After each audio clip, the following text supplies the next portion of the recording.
So right before we go on a July 4th holiday, Nintendo dropped 7 classic Nintendo games into the Nintendo Switch Online service. Hey everyone, welcome back to the channel. Now let's take a look at the announcement here over on X. 7 classic games are now available for Nintendo Switch Online members. And we have Urban Champion, Golf, Donkey Kong Jr. Math, Mac Rider, The Mystery of Atlantis, Solar Jetman, and Cobra Triangle. Now let's go through the list of games here and get a little more information about them. First we have Cobra Triangle. Now this is another classic title from Rare coming into the service, and this is a racing game. And here you get to control a weaponized boat and go through 25 different levels. And some of the objectives can range from just trying to win a race to trying to defuse some bombs. And the game overall has fairly positive reviews. And the game was released in 1989. Now going into the next year of 1990, we have our next game on the list, which is Solar Jetman. And this is also the next game on the list from Rare. And the game is described as a multi-directional shooter, and you have to maneuver your small craft through various caverns, all while you're trying to collect these pieces of the Golden Warship. And this is actually the 3rd game in the series after Jetpack, that's PAC, and Lunar Jetman, but this is the first one to be on the NES. And this is another one that has pretty good reviews, although it wasn't a big seller on the NES.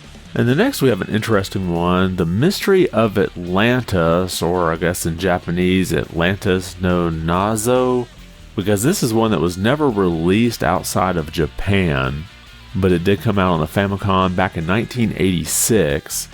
And this is a side-scrolling platformer developed by Sunsoft. And you play as an amateur adventurer named Win, and you're going to this island that suddenly appeared after an earthquake. And the gameplay is similar to that of the original Super Mario Bros., although you can actually scroll the screen in both directions. And the game has 101 different levels, or they call them zones here. And there are various locations for these zones. You have fields, or caves, or temples, or even go across some clouds. Next we have Mac Rider. Now this is developed by HAL Laboratories. It's the same ones that do Kirby, and was originally released on the Famicom back in 1985. And this is a vehicular combat game. You basically use your machine gun attached to the bike and destroy enemies and obstacles. And depending on what you score, you'll get different amounts of points. And the game does have a design mode where you can make your own tracks to race through. And I remember playing this one on the NES. I can't remember if I owned it or borrowed it or rented it. So I definitely want to go back and try this again and see how it aged. And next we have Golf for the NES. And as you would guess, this is a sports game of golf. And this came out for the NES back in 1985. And this is another game here by HAL Laboratories. And the gameplay is pretty basic. You just point where you want to hit, and you just time your shot and how hard you want to hit, and select your different irons. And a quick interesting story about this game. I actually had this game on the NES, and the way I ended up having it is we had somebody leave it in one of our classrooms at school, and the teacher let us all just take it home and play it for a week. And then we were supposed to bring it back at the end of the week, and nobody ever claimed the game. And when we got to the end of the year, she was like, "Hey, do you want this?" And I was like, "Yeah, sure."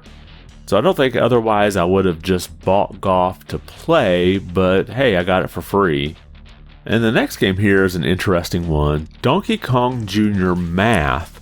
Now this falls under the edutainment genre, and it was released in North America in 1986. And I always thought the goal of the game was a little weird. So basically Donkey Kong is holding a number at the top, and you have to climb across these vines and collect the numbers and the symbols in order to add up or divide up or multiply, whatever, to get to that number.